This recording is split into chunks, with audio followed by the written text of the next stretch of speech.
What up, realists? It's your man, D-Real, the Black Panther stalking the urban jungle and vibrating Adidas, bringing you another Be Real with D-Real. What up, y'all? As I said before, why do I keep saying what up? Because it's a nice way to greet people. Hey, what up? How you doing? Anyways, I just want to say before I get off into this podcast, if you have not watched but if you have not watched Falcon and the Winter Soldier, any episodes at all, a lot of what I'm saying is going to come as a spoiler. So I'm letting you know off top. If you have not watched Falcon and the Winter Soldier, you probably don't want to watch this podcast because there are going to be spoilers in it. That being said, spoilers. So if you watched Falcon and the Winter Soldier, episode 2, you saw a scene in that episode where the Winter Soldier and Falcon went to the house of a man named Isaiah.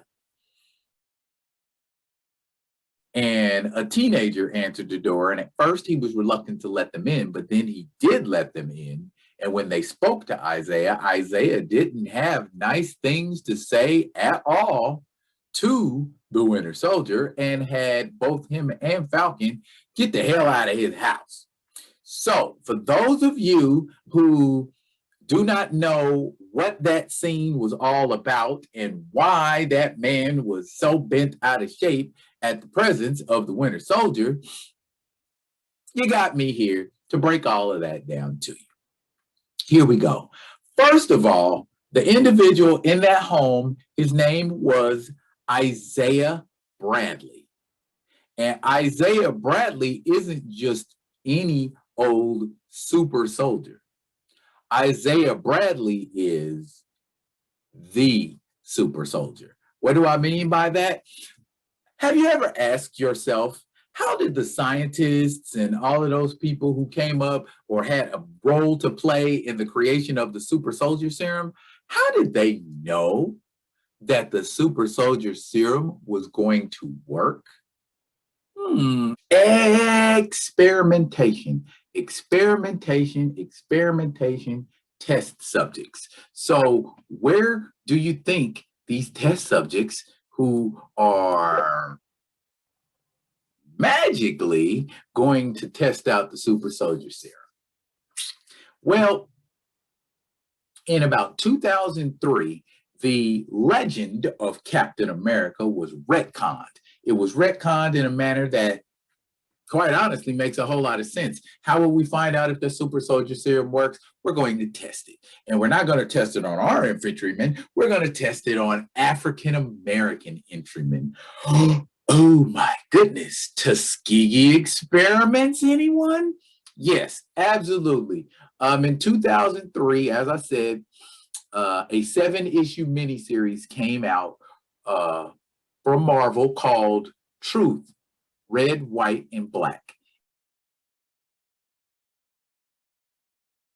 And it basically tells the story of these Black infantrymen who are given this experimental super soldier serum that eventually kills all of them except one. Yep, you guessed it, Isaiah Bradley. So when Isaiah Bradley shows the government that this super soldier serum is definitely viable and he wants to be a super soldier, he goes on a mission.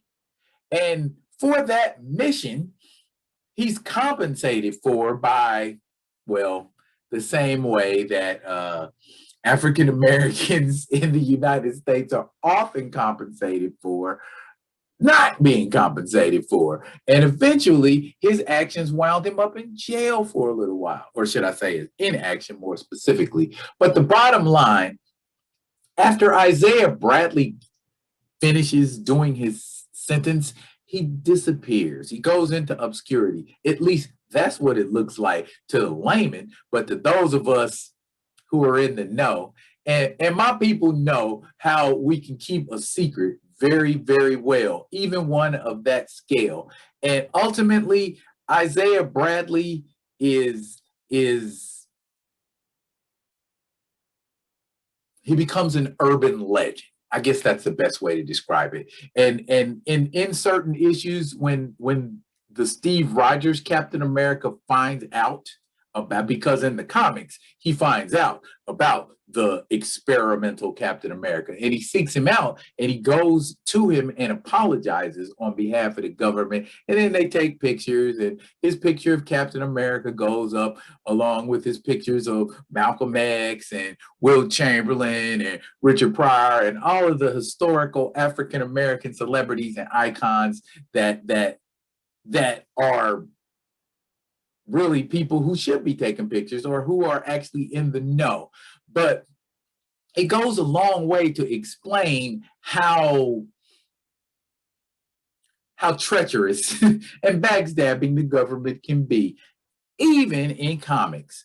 If you're paying attention, in Falcon and the Winter Soldier, the Disney series, Falcon, this man got blipped for us.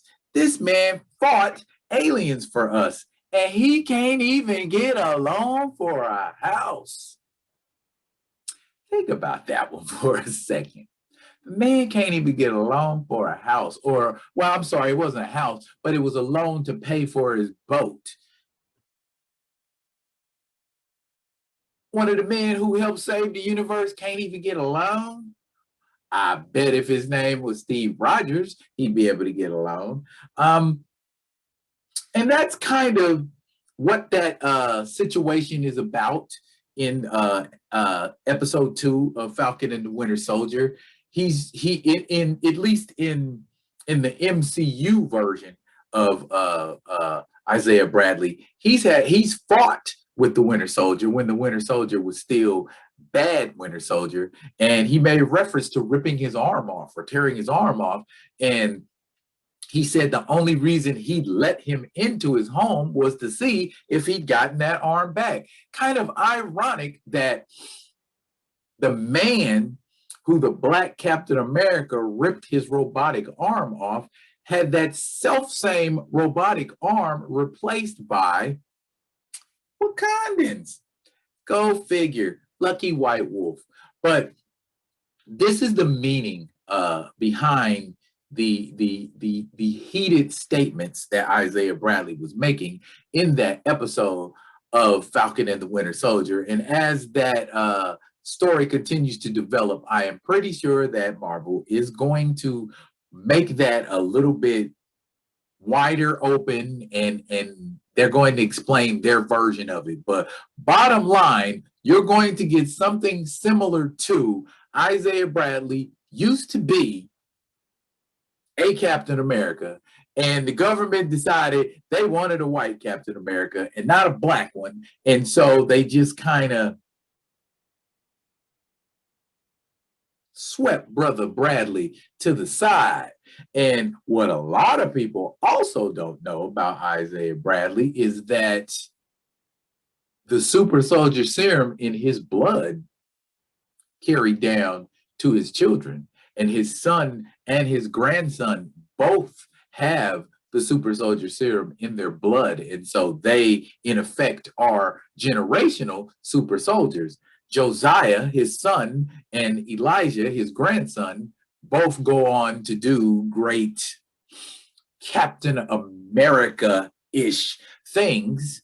And Elijah eventually becomes a member of the Young Avengers. And if you've been paying attention, there's been a lot of talk about the Young Avengers making their debut in Phase 5 of the MCU. Quite honestly, several of them have already made their debut in the MCU. But you know what? We're not talking about Young Avengers. We're talking about Black Captain America. So we'll leave that for a later show. As I said previously, there's racism in comics. There actually really is racism in comics. There's been racism in comics. The hate in Marvel Comics that is shown or has been shown towards mutants is indeed a form of prejudice born of actual real life prejudice and racism in the 1960s. I've said it, I know I've said it on a couple of different occasions, but Magneto was the inspiration for Magneto was Malcolm X. And the inspiration for Charles Xavier was Dr. Martin Luther King. Ooh, makes sense now, doesn't it? Yeah, Stanley was kind of woke. We'll give Stan credit for being woke, or just being of a mind to understand that we do not live in a perfect world. And since we don't live in a perfect world, why should I depict my comic book characters as quote unquote perfect? And there you have it. That is what's popping with a Black Captain America. If you didn't know, yes, there was a Black Captain America. Captain America was Black before he was actually white. Ooh, and now that I say that sounds really funny coming out of my mouth. So, hey, y'all. Yeah, in a nutshell, that's it. Real stuff, real things happening in the world. Why wouldn't we have them happening in the comic book world? So racism is a very real thing. Hence the reason why I believe it is so important that we have representation in places like cosplay, in places like, comic books. People of color, whether they're black, white, red, brown, well, not white, we got plenty of white superheroes, but whether they're black, red, yellow, or brown, we need that representation. When we don't get that representation, it comes out in other ways. And I feel like in 2003, Truth, Red, White, and Black was a breath of fresh air for everybody who looks like me. Everybody who looks like me. A breath of fresh air, I tell you. And the idea that they had to experiment on somebody and they chose us to do is just,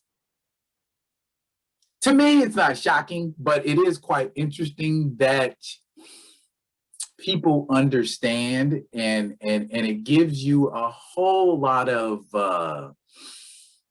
reference to how we as a people are regarded.